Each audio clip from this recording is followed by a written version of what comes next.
Yeah, we'll start with Smith Cotton. What you guys are taking away from that moving forward? Yeah. So we've made some personnel changes on offense and defense, trying to be more efficient. I think last week our guys really took to it and the results showed, but we've got to start faster on offense. It's, moving the ball doesn't really matter if it doesn't result in points. Our first two drives, moved the ball, didn't get points out of it. Had a special team mistake that cost us a drive.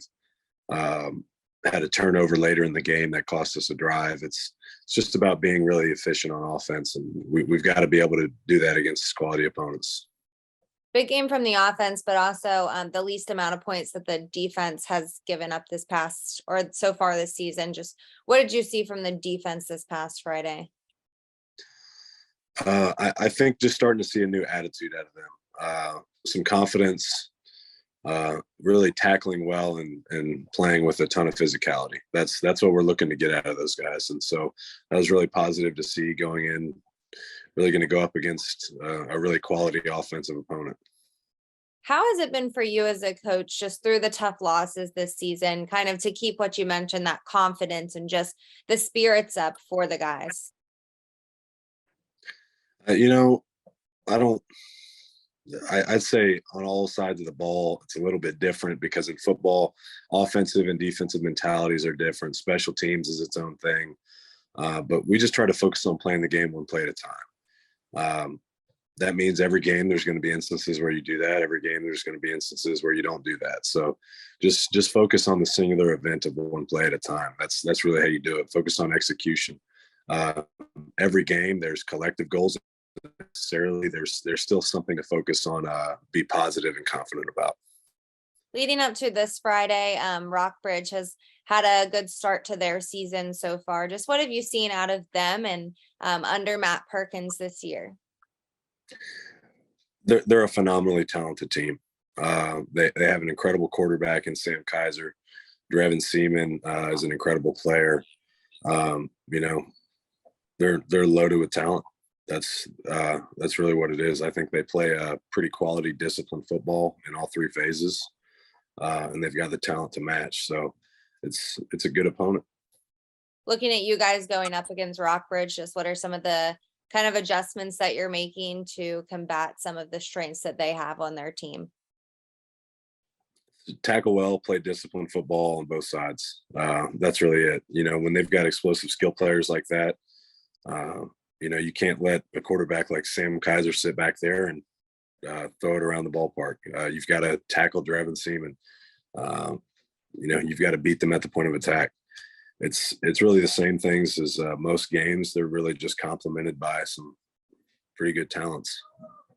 Kind of a big 3 final regular season games for you guys with Rockbridge, Hannibal, and Jefferson City. Just what are you kind of looking for momentum wise to get you guys rolling into the playoffs? I just want to improve in all 3 phases of the game. I don't really subscribe to momentum. I don't believe in it. I think every play is its own thing. I think the momentum, it's this thing people try to draw athletes into. I think it's fictional. I think it's imposed, something you create in your own mind. I really try to not get drawn into it. I think back to my time as a player, my junior year of high school, when I played at Rockbridge High School. We started the season, I believe, 3-0, dropped number 4, won number 5, and then lost 4 straight. We went on to go play in the state championship against one of the best teams to probably ever play football in the state of Missouri. It had nothing to do with momentum. It had everything to, all those losses had everything to do with turnovers, not executing on offense, not executing on defense or special teams. We're just trying to get better. So when week 10 comes, we're the best version of ourselves. Then week 11, we're a little bit better. Week 12, a little bit better. That's kind of what we're at. As the playoffs are kind of getting closer, have you seen it within the guys kind of taking it up a notch and trying to just fine tune on all the little things? Yeah, I think they're really starting to understand and emphasize the details of preparation, of studying opponents. of how you prepare at practice, how you prepare your body, take care of your body. It's all those little details as the season kind of wanes down, you start to emphasize. In the playoffs, the most prepared team is going to win.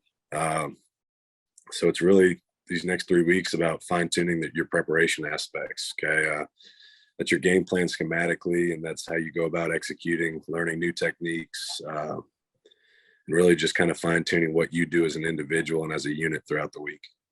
What are some of the big things this Friday that you're looking for out of your team? Just kind of show some fight, fine tune some things, and just perfect certain parts of the game.